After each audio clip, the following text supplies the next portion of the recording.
Thank you.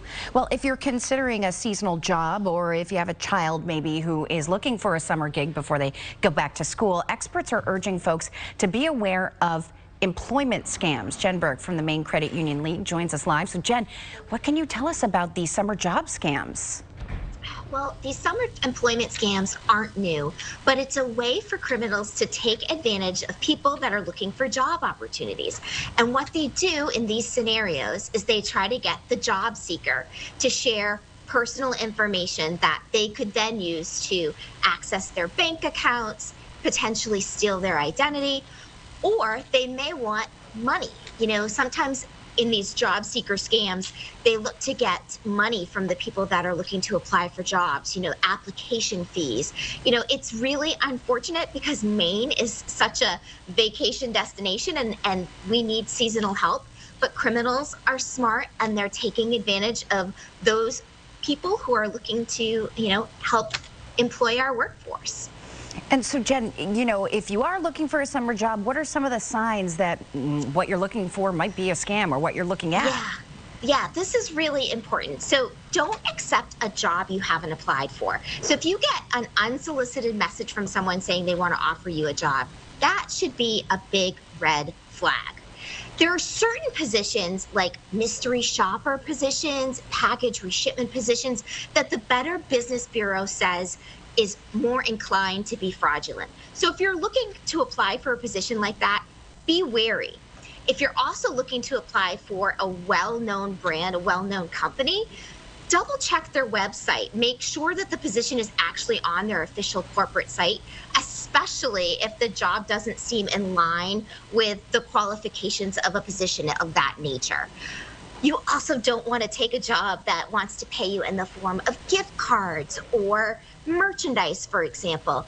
And, be very wary if the person that you are talking to about a job is asking you for personal identification. There's a time and a place where you may need to give your employer your social security number or your home address, for example, but that doesn't happen when you just want to get an interview. So, if something seems too good to be true, then it probably is. So you really need to be on guard and do some homework before you apply to these positions. It's easy to set up fake job postings. It's easy to set up fake websites. So look for misspellings, ask questions during the interview process. And remember, we're still living in the COVID era. So if you are doing a job application virtually, make sure you don't have anything, near you that could identify too much about you that some bad actor could then take and use against you. Yeah. Any other best practices that you want people to keep in mind?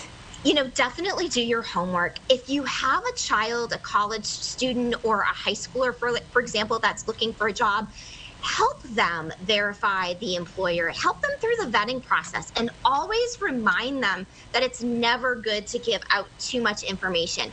Young people in particular fall victim the most to these job scams. So these are things you want to help your son or daughter with. And then when you're applying for these positions, consider an alternate email address. You don't want to use something that perhaps will identify the current company you're working with, your university, or even, for example, if you had like Jen Burke 77 at AOL, the 77 might indicate, what year you were born, or something that would give something like that away. Not giving away my age here, but you get what I mean. I do. Those kinds of clues that could, lead somebody to put two and two together. And you can never be too cautious. We want to get people in the workforce, but we want them to do it smartly. Yes, absolutely. All that hard work that goes into getting a job, you definitely want to make sure you can follow it through to get a paycheck. Yeah, you absolutely do. And the Federal Trade Commission has on its website some really great tips for job seekers to keep in mind. This is happening in the summer because there's an influx of positions that need to be filled. But this is good information to think about at any point when you're thinking about applying for a new position. All right, Jen Burke, thank you so much for your tips. They're always so helpful. We appreciate it. Thanks, Megan.